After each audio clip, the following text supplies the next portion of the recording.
എന്റെ ഗഫൂർക്ക നിങ്ങൾ ഇങ്ങനെ മടി പിടിച്ചിരിക്കാതെ വല്ല ജോലിക്കും പോയിക്കൂടെ? ഉച്ചക്ക് മിണുങ്ങാൻ കയ്യും വന്നിട്ട് ഒരു കാര്യമില്ല കേട്ടോ. എന്തേ കൈ കൈകണ്ടേ? കൈ കൈയില്ലാന്ന് വെച്ച് ഞമ്മക്കൊരു കുഴപ്പം വരൂല. അതല്ലാന്ന് ഇന്ന് ചോറ് വെക്കാൻ അരിയില്ല. ചോറ് വെക്കാൻ അറിയില്ലെന്നോ? ഒരൊറ്റ ചവിട്ടിന് പുറം നമ്മൾ വിളിച്ചാളൂ. അയ്യയ്യേ, ഈ ഒരു പെണ്ണാണടി ചോറ് വെക്കാൻ അറിയില്ല പോലും.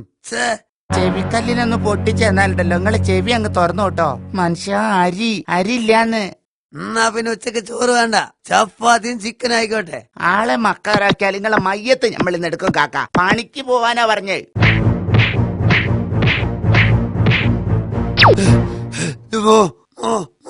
എന്താണ്ടാ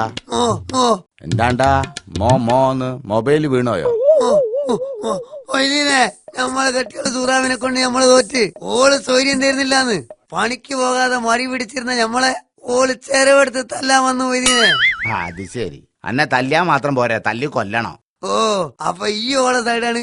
എടോ ഗഫൂറെ, പണിയെടുക്കാതെ ജീവിക്കാൻ കഴിയൂല.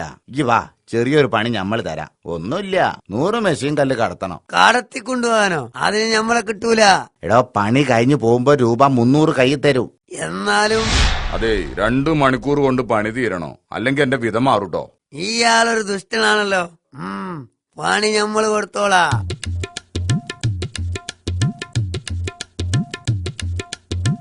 പഠിച്ചോനെ, 2 മണിക്കൂർ കഴിഞ്ഞല്ലോ, കല്ലാണെങ്കി ഒന്നുപോലും തീർന്നിട്ടില്ല. ഈ എന്തെടുത്താ ഗഫൂറെ?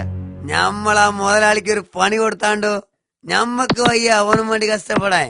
കഴിഞ്ഞ 2 മണിക്കൂറായിട്ട് ഈ ഒരേ കല്ല് തന്നെയാണ് മൊയ്തീനെ ഞമ്മള് താഴേന്ന് മുകളിലോട്ടും 3 താഴോട്ടും കടത്തിക്കൊണ്ടുപോകുന്നത്. എങ്ങനെയുണ്ട് പണി?